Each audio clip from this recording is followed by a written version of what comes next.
Olá, vamos iniciar o encontro 23 do grupo de estudos sobre o livro Um Novo Mundo, Despertar de uma Nova Consciência, de Eckhart Tolle. Bom, estamos na página 139 e o subtítulo é Quem é o sujeito da experiência? O que vemos, escutamos, provamos pelo paladar, tocamos e cheiramos são, evidentemente, objetos dos sentidos. Eles são aquilo que experimentamos. Mas quem é o sujeito? Aquele que vivencia a experiência? Se dissermos, por exemplo, é claro que eu, João da Silva, contador, 45 anos de idade, divorciado, pai de 2 filhos, brasileiro, sou o sujeito, aquele que vivencia a experiência, estamos enganados. João da Silva e todos os elementos identificados com o conceito mental dessa pessoa são todos objetos da experiência e não o sujeito que a está vivenciando. Toda experiência possui 3 ingredientes possíveis: percepção dos sentidos, pensamentos ou imagens mentais e emoções.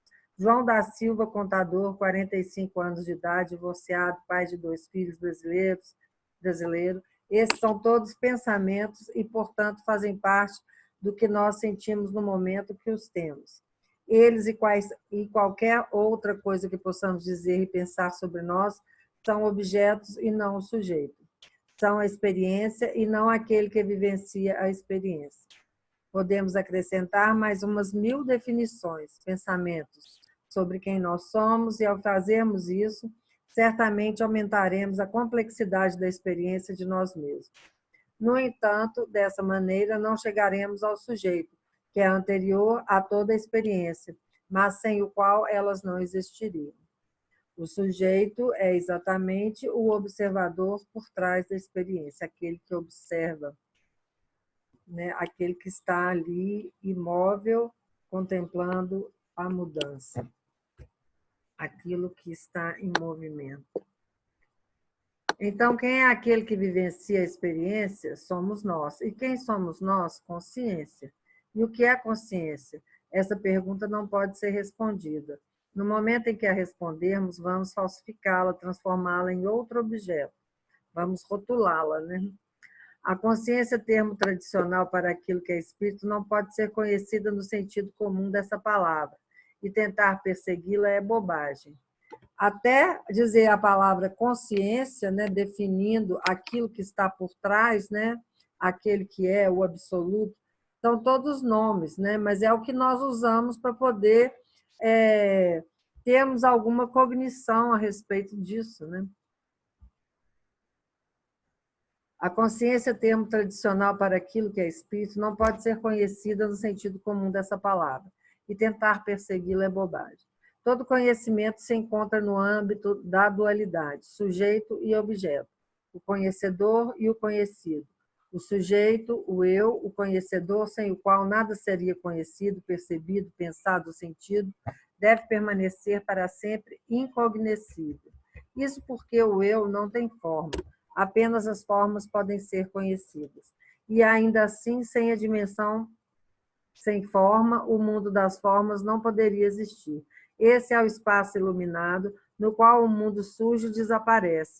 Ele é a vida que eu sou. É eterno, eu sou eterno, perpétuo.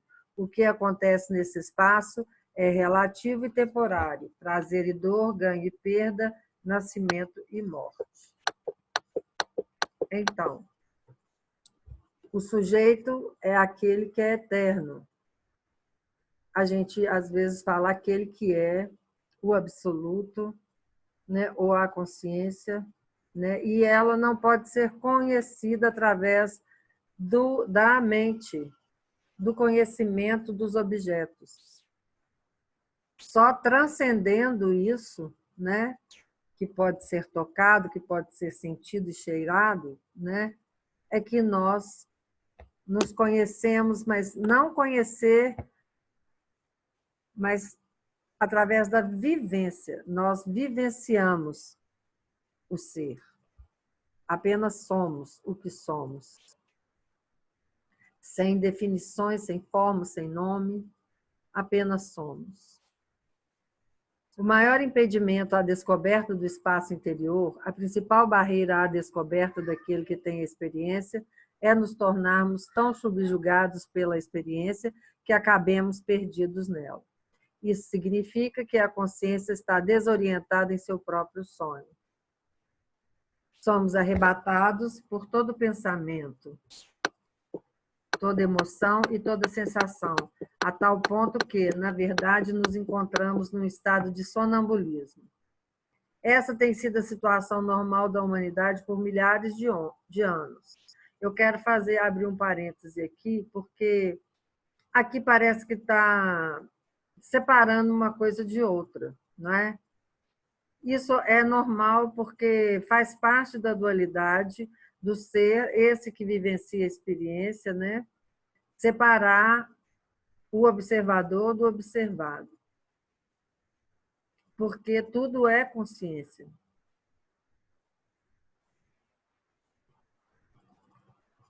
Então, toda a experiência também faz parte da consciência, porque surge dela.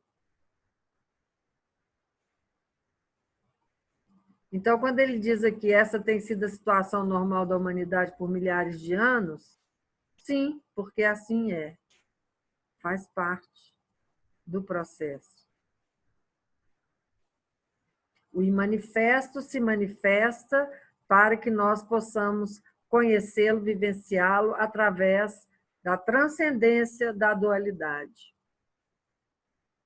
Então, está tudo certo. Não tem nada de errado da humanidade vivenciar isso, porque faz parte do processo de reconhecimento de si, vivenciar a dualidade para se alcançar, transcender e ter a vivência da unidade. Continuando. Embora não possamos conhecer a consciência, somos capazes de nos tornar conscientes dela como nós mesmos. É isso. Você vai vivenciá-la, né? Temos como senti-la diretamente em qualquer situação, não importa onde estejamos. Podemos senti-la aqui agora como nossa verdadeira presença, o espaço interior em que as palavras nesta página são percebidas e se transformam em pensamentos. Ela é o eu sou subjacente. Por exemplo, as palavras que você está lendo e nas quais está pensando são primeiro plano, enquanto o eu sou é o substrato, o pano de fundo implícito em cada sensação, pensamento e sentimento. Eu diria que é o contrário. O eu sou é a essência, o pensamento, os sentidos, o que seja, os objetos são o substrato. A respiração. Isso são só comentários, eu aqui não digo que está certo ou errado, apenas é a visão de alguém, né, daquele né, do Eckhart Tolle, e aqui eu estou comentando dentro daquilo que eu percebo. Não existe certo nem errado, tudo é. Podemos descobrir o espaço interior criando lacunas no fluxo do pensamento. Sem elas, o pensamento se torna repetitivo, desprovido de inspiração, sem nenhuma centelha criativa. E é assim que ele é para a maioria das pessoas. Não precisamos nos preocupar com a duração dessas lacunas. Alguns segundos bastam. Aos poucos, elas irão aumentar por si mesmas, sem nenhum esforço da nossa parte. Mais importante do que fazer com que sejam longas é criá-las com frequência para que nossas atividades diárias e nosso fluxo de pensamento sejam entremeados por espaços. Certa ocasião, alguém me mostrou a programação anual de uma grande organização espiritual. Quando a examinei, fiquei impressionado pela rica seleção de seminários e palestras interessantes. A pessoa me perguntou se eu poderia recomendar uma ou duas atividades. Não sei não. Todas elas me parecem muito interessantes. Mas eu conheço esta. Tome consciência da sua respiração sempre que puder, toda vez que se lembrar. Faça isso durante um ano e terá uma experiência transformadora bem mais forte do que a participação em qualquer uma dessas atividades. E é de graça. O que isso nos remete é que não é a respiração, focar na respiração, mas focar em algo. Quando a gente foca em algo, a gente entra, de alguma forma, num estado meditativo, porque o estado meditativo, o primeiro ponto dele é a concentração. Então, podemos nos concentrar na respiração, podemos nos concentrar na chama de uma vela, podemos nos concentrar no ponto na parede, apenas no silêncio, apenas no ponto entre as sobrancelhas. Foco. Para se iniciar o processo de desapego dos pensamentos, a dica é foco. É desapego aos pensamentos e foco, apego, entre aspas, em algo. Pode até mesmo ser um objeto, como a chama de uma vela. Ok? Tomar consciência da respiração faz com que a atenção se afaste do pensamento, foi o que nós falamos, e produz espaço. É uma maneira de gerar consciência. Não de gerar consciência, mas de vivenciá-la, né? Embora a plenitude da consciência já esteja presente como o não manifestado, estamos aqui para levar a consciência a essa dimensão. Não, é despertar essa consciência, né? Que já é desperta, mas que está envolvida por sombras, né? É simplesmente estar atento a essa consciência. Quando nós estamos atentos, essa consciência está manifesta. Então, tome consciência da sua respiração. Observe a sensação do ato de respirar. Sinta o movimento de entrada e saída do ar ocorrendo em seu corpo. Veja como o peito e o abdômen se expandem e se contraem ligeiramente quando você inspira e expira. Basta uma respiração consciente para produzir espaço onde antes havia sucessão ininterrupta de pensamentos. Uma respiração consciente, 2 ou 3 seria ainda melhor, feita muitas vezes ao dia, é uma maneira excelente de criar espaços na sua vida. Mesmo que você medite sobre sua respiração por 2 horas ou mais, o que é uma prática adotada por algumas pessoas, uma respiração basta para deixá-lo consciente. O resto são lembranças ou expectativas, isso é, pensamentos. Na verdade, respirar não é algo que façamos, mas algo que testemunhamos. A respiração acontece por si mesma. Ela é produzida pela inteligência inerente ao corpo. Portanto, basta observá-la. Essa atividade não envolve nem tensão, nem esforço. Além disso, note a breve suspensão do fôlego, sobretudo no ponto de parada no fim da expiração, antes de começar a inspirar de novo. Existem várias técnicas de pranayama, né, que é o controle da respiração, que a gente conta ao inspirar, né, até um número X, né? Geralmente, por exemplo, vou dar um exemplo meu. Eu usava, né? Eu atualmente não uso muito o controle da respiração, eu simplesmente me deixo levar. Mas antes, né, quando eu comecei a fazer a prática da meditação, eu inspirava contando até 6, retinha a respiração contando até 6 e depois expirava contando até 6. Em alguns momentos, né, dependendo do exercício, eu também retinha a respiração antes de voltar a inspirar.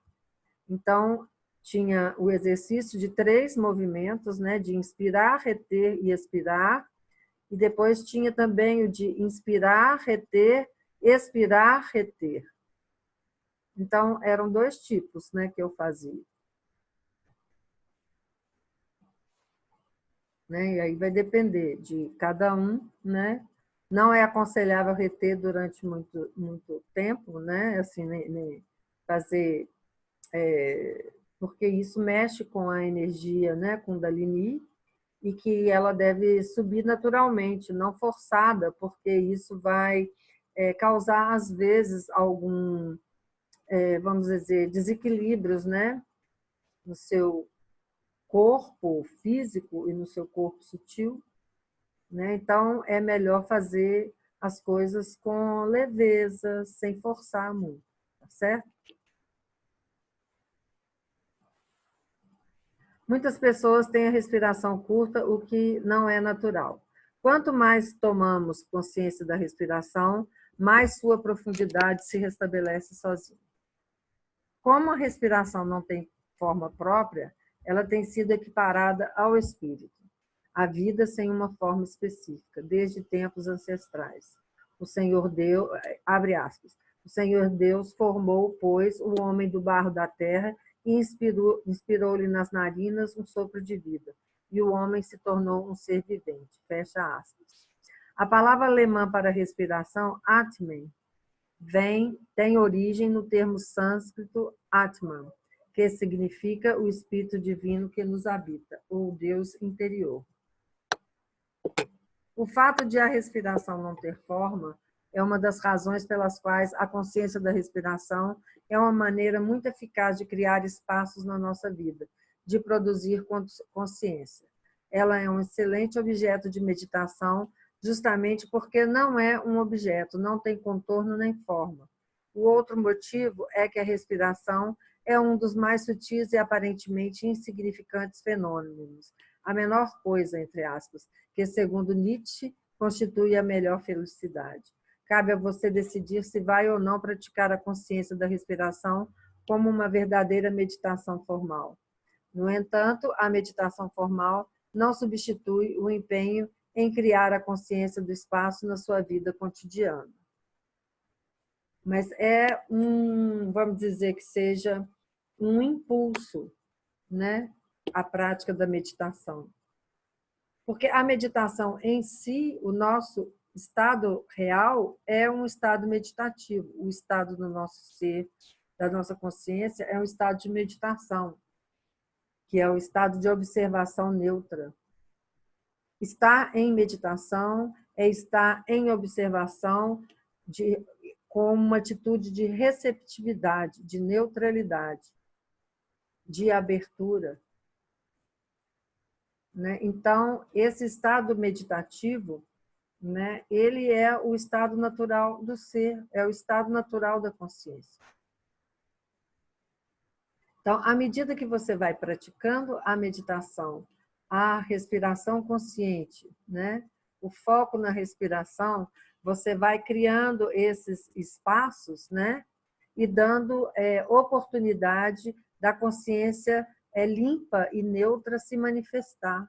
Você vai abandonando os pensamentos, né? Vai se desapegando deles, né? Dos objetos, né? Dos sentidos, e vai focando na respiração, e com isso, naturalmente, a consciência se manifesta. Ao tomarmos consciência da respiração, nos vemos forçados a nos concentrar no momento presente. O segredo de toda transformação interior espiritual. Sempre que nos tornamos conscientes da respiração, estamos absolutamente no presente. Percebemos também que não conseguimos pensar e nos manter conscientes da respiração ao mesmo tempo. A respiração consciente suspende a atividade mental. No entanto, longe de estarmos em transe ou semidespertos, permanecemos acordados e alertas. Não ficamos abaixo do nível do pensamento, e sim acima dele. E se observarmos com mais atenção, veremos que essas duas coisas, nosso pleno estado de presença e a interrupção do pensamento sem a perda da consciência, são, na verdade, a mesma coisa, o surgimento da consciência do espaço. É isso aí. A gente vai se tornando cada vez mais consciente de que somos consciência, né? A nossa consciência é manifesta, certo? Muitas pessoas dizem que praticar a meditação ou qualquer outro tipo de prática que leve, né, à conscientização de si, não são necessárias. Sim, não são necessárias, mas se existem, são ferramentas, são impulsos que nós podemos usar, por que não? A partir do momento em que nós criamos barreiras, isso é ego. Que cada um siga aquilo que o seu coração, né, lhe sugere. Aquilo que ele tem afinidade, porque aquele é o caminho que ele precisa vivenciar para que possa despertar, para que possa se reconhecer, para que possa estar consciente de si. Então, não importa prática ou não prática. A não prática vai surgir no momento exato em que não for mais necessária. Né? Vai depender de cada um. Está tudo certo. Continuando. Vícios. Um padrão de comportamento compulsivo de longa duração pode ser chamado de vício. E um vício vive dentro de nós como uma quase identidade ou subpersonalidade, um campo energético que periodicamente assume total controle sobre nós. Ele chega de fato a dominar nossa mente, a voz na nossa cabeça, que assim se torna a voz do vício. Pode dizer-nos algo como: você teve um dia duro, merece um agrado, por que se negar o único prazer que lhe resta na vida? E assim, se nos identificarmos com a voz interior por causa da falta de consciência, nos veremos caminhando para a geladeira e pegando uma bela torta de chocolate. Em outras ocasiões, o vício pode superar completamente nossos pensamentos e, de repente, talvez estejamos fumando um cigarro ou segurando um copo de bebida. Como é que isso veio parar na minha mão? Tirar um cigarro do maço e acendê-lo ou serviço de uma bebida foram atos executados em total inconsciência. Vira um hábito, né? Se você tem um padrão de comportamento compulsivo, como fumar, comer em excesso, beber, ver televisão, ficar muitas horas conectado à internet ou qualquer outra coisa do gênero, pense em fazer o seguinte: quando observar a necessidade compulsiva despontar dentro de si, pare e respire conscientemente 3 vezes. Isso desperta a consciência. Então, por alguns minutos, tome consciência dessa ansiedade como um campo energético no seu interior. Sinta de modo consciente essa necessidade física ou mental que o leva a querer ingerir algo, consumir determinada substância ou adotar uma forma de comportamento compulsivo. Geralmente, as vontades, elas surgem e desaparecem. Se você estar consciente, né, você respirar algumas vezes, né, você distrai a sua mente daquilo ali, daquela vontade, e a vontade passa mais rapidamente. Você não se deixa levar. Então, às vezes, até uma mudança daquilo que é. Você pode ter uma vontade sobre alguma coisa e, por exemplo, em vez de fazer aquilo, você resolve beber um copo d'água. Enquanto você pensa em beber um copo d'água e vai fazer aquilo, bebe a água, a vontade já passou. Certo? Ou então conta até 10. Não tem aquela sabedoria popular quando você está ansioso, com raiva, qualquer coisa, você conta até 10? Respira fundo e conta até 10? Então, a mesma coisa. Conta até 10 que a vontade passa. Respira 3 vezes com consciência que a vontade também passa.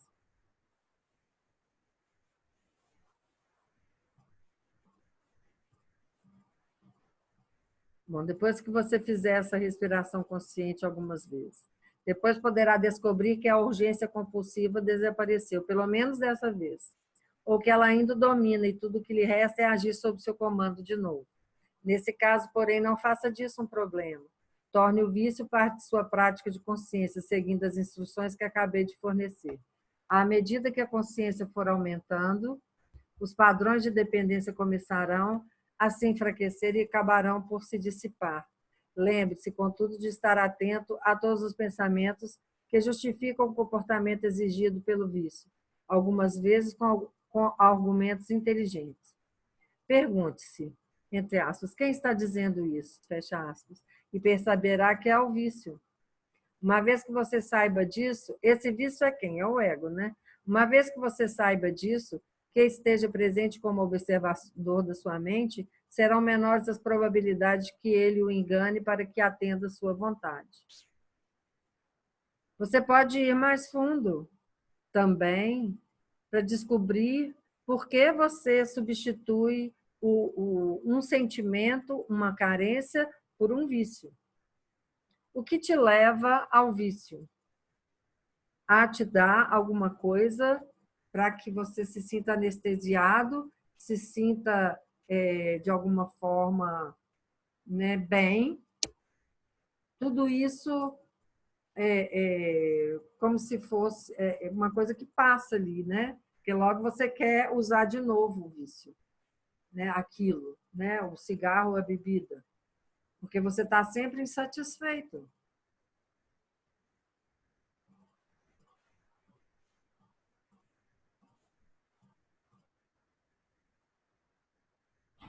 Você tem que usar alguma coisa para se sentir bem. Porque, no fundo, nós não precisamos de nada. Claro, nós nos alimentamos, nós ingerimos bebida e tudo, mas água apenas para nutrir o corpo. Todos os outros, né, subterfúgios são fugas, de alguma forma. Tudo aquilo que não é necessário, né, de alguma forma, é supérfluo, não tem necessidade nenhuma. Então, não há necessidade, né, da gente utilizar. À medida que você vai se tornando consciente, você também vai se sentindo melhor, mais pleno, e a necessidade de utilizar essas coisas, né, os vícios, né, adições, vão desaparecendo. E as dicas para você ficar livre dessas adições, porque o corpo fica viciado, né? A mente fica viciada, o corpo também. O espírito nunca é viciado, mas o corpo e a mente, sim. Aí você pode usar esses recursos que ele deu, essas dicas, né? Ok.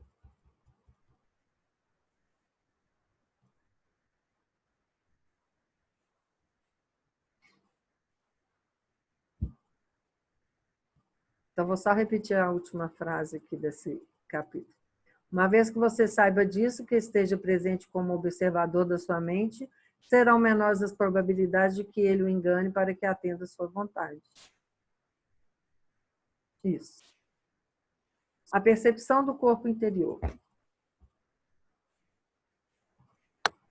Outra maneira simples, mas eficaz de encontrarmos espaço na nossa vida está intimamente ligada à respiração.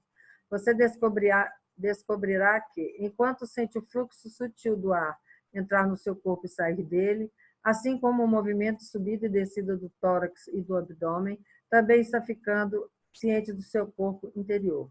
Sua atenção pode então se transferir da respiração para essa sensação de energia vital que está disseminada dentro do seu corpo. As pessoas, em sua maioria, estão tão distraídas pelos pensamentos, tão identificadas com a voz dentro da sua cabeça, que não conseguem mais perceber a energia vital em seu interior. Ser incapaz de sentir a vida que anima o corpo físico, a própria vida que nós somos, é a maior privação de alguém que alguém pode sofrer. Assim, elas começam a buscar não apenas substitutos desse estado natural de bem-estar interno, como também algo que encubra o permanente desconsolo que sentem por não estar em contato com essa energia vital, que permanece presente, embora costume ser desconsiderada. Alguns dos substitutos mais procurados são as emoções fortes induzidas pelas drogas, a superestimulação sensorial, como a música em alto volume, distrações eletrizantes ou perigosas, e a obsessão pelo sexo.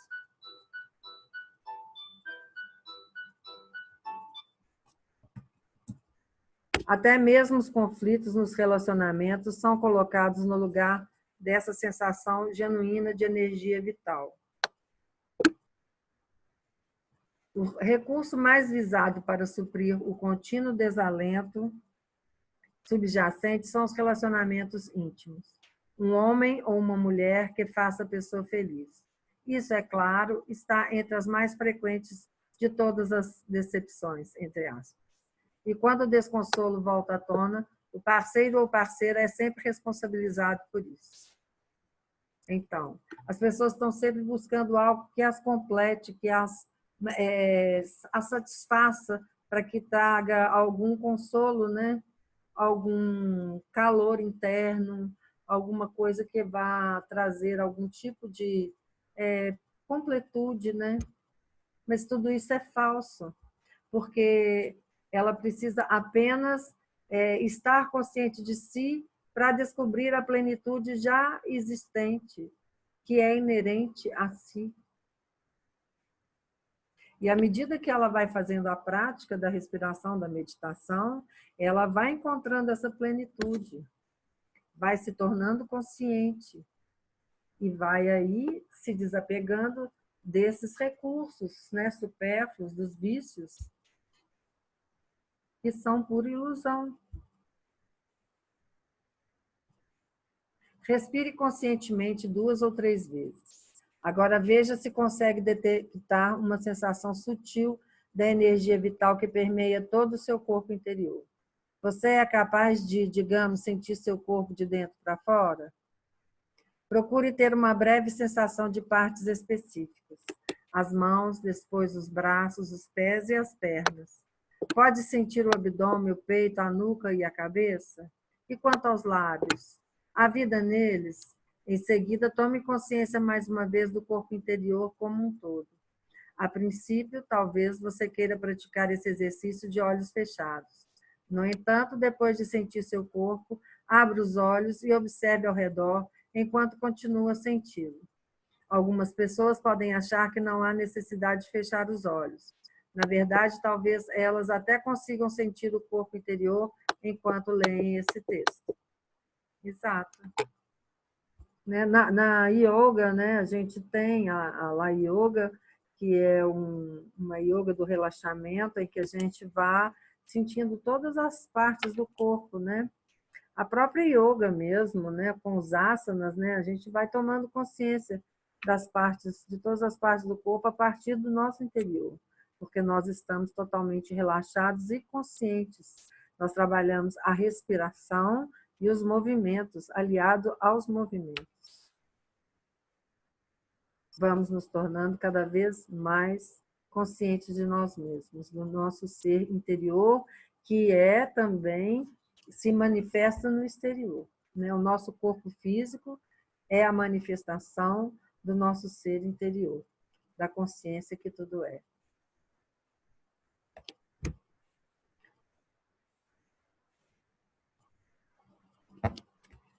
Continuando aqui. Espaço interior e exterior. Nosso corpo interior não é sólido, mas amplo. Ele não é nossa forma física, e sim a vida que a anima. É a inteligência que criou o corpo e o mantém, coordenando ao mesmo tempo centenas de funções diferentes de complexidade tão extraordinária que a mente só consegue compreender uma fração disso. Quando nos tornamos conscientes dele, o que de fato acontece é que a inteligência está se tornando consciente de si mesma. Os físicos descobriram que a aparente solidez da matéria é uma ilusão criada pelos sentidos. Isso inclui o corpo físico. Nós o percebemos e pensamos sobre ele como uma forma. Entretanto, 99,99% dele é, na verdade, espaço vazio. Essa é a vastidão do espaço que existe entre os átomos em comparação com seu tamanho. E há também muito espaço dentro de cada átomo. O corpo físico não passa de uma percepção distorcida de quem nós somos. Em diversos aspectos, ele é uma versão microscópica do espaço exterior. Para obter uma ideia da extensão do espaço entre os corpos celestiais, considere o seguinte: viajando a 300 mil quilômetros por segundo, A luz leva pouco mais de um segundo para percorrer a distância entre a Terra e a Lua. A luz do Sol alcança nosso planeta em cerca de 8 minutos. A luz de Próxima Centauri, a estrela que está mais perto do Sol e a segunda mais próxima a nós depois dele, viaja por 4,5 anos até chegar à Terra. Essa é a amplidão do espaço que nos rodeia. E também há o espaço intergaláctico, cuja dimensão desafia toda a compreensão. A luz de Andrômeda, a galáxia mais próxima a nós, atinge nosso planeta em 2,4 milhões de anos. Não é incrível que o nosso corpo seja exatamente tão vasto quanto o universo? É incrível e maravilhoso, né? Assim, o corpo físico, que é forma, revela-se essencialmente sem forma, quando mergulhamos fundo nele. Ele é pleno de vida, aquele espaço vazio. É a vida na sua totalidade, a origem não manifestada da qual fluem todas as manifestações. A palavra usual para designar a origem é Deus. Então, o corpo físico é a manifestação do não manifesto, né? Que, se formos nos aprofundar, ele também é um espaço vazio. A nossa percepção é que o vê como forma. Os pensamentos e as palavras pertencem ao mundo da forma. Eles não podem expressar a ausência dela. Assim, quando dizemos, estou conseguindo sentir meu corpo interior, essa é uma falsa percepção criada pelo pensamento. O que ocorre de verdade é que a consciência que aparece como corpo, a consciência que eu sou, está se tornando consciente de si mesma. No momento em que deixamos de confundir quem nós somos com uma forma temporária de eu, a dimensão do eterno e infinito Deus pode se expressar no nosso intermédio e nos guiar. Ela também nos liberta da dependência em relação à forma. No entanto, um reconhecimento apenas intelectual ou a crença não sou esta forma é inútil. A pergunta fundamental é: sou capaz de sentir a presença do espaço interior nesse momento? Na realidade, seu sentido é: consigo sentir minha própria presença, a presença que eu sou? Podemos ainda abordar essa verdade usando um indicador diferente, como a seguinte pergunta: tenho consciência não só do que está acontecendo nesse momento, como também do agora, propriamente dito, como o espaço interior eterno em que tudo acontece? Embora essa indagação pareça não ter nada a ver com o corpo interior, podemos nos surpreender com o fato de que, ao nos tornarmos conscientes do espaço do agora, de repente nos sentiremos mais vivos por dentro. Estaremos percebendo a energia vital do corpo interior, e ela é uma parte intrínseca da alegria do ser. Temos que entrar no corpo para ir além dele e descobrir que não somos aquilo. Na verdade, dentro e fora não existem. Ou existem, mas é tudo uma coisa só.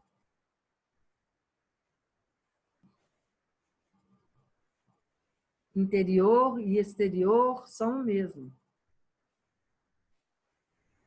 Espiritualidade e materialidade são o mesmo.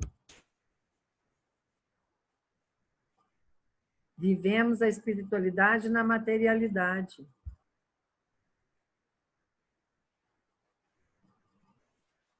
Tudo é consciência. E manifesta e manifesta.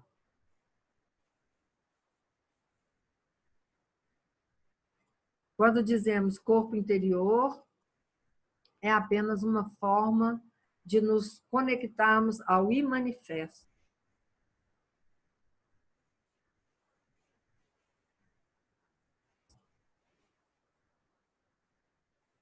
Porque interior e exterior são o mesmo.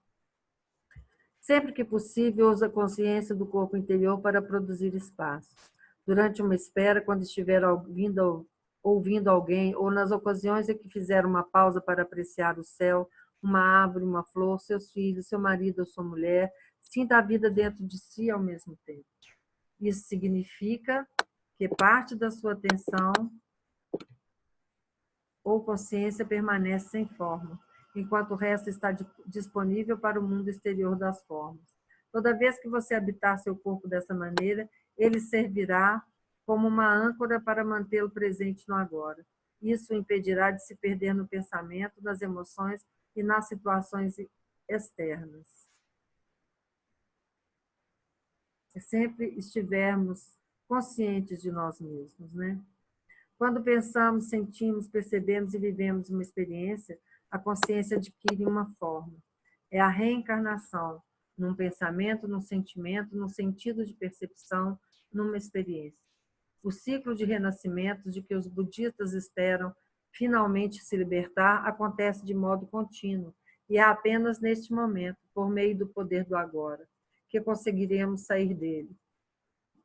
Pela total aceitação da forma do agora, alcançamos um alinhamento interno com o espaço, que é a essência do agora. Por meio da aceitação, criamos uma vastidão interior. Procuramos nos unificar com o espaço e não com a forma. É isso o que leva à verdadeira perspectiva e o equilíbrio à nossa vida. O importante é estar sempre vivenciando o agora, né, através da consciência de nós mesmos, desse espaço, sem tempo, que todos nós somos. E esse ciclo de renascimentos, né, também nem importa muito a partir do momento em que você vive o agora.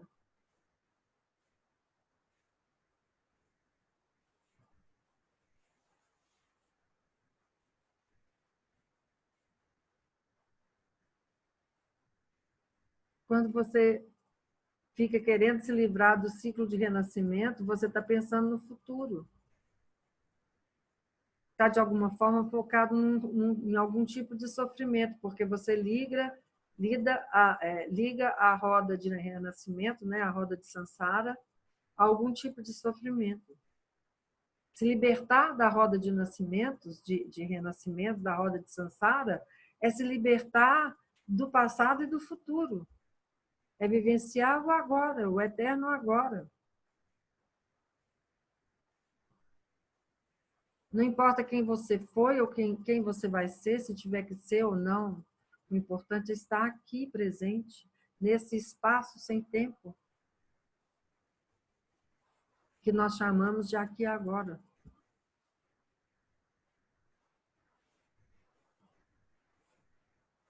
Isso é ser livre.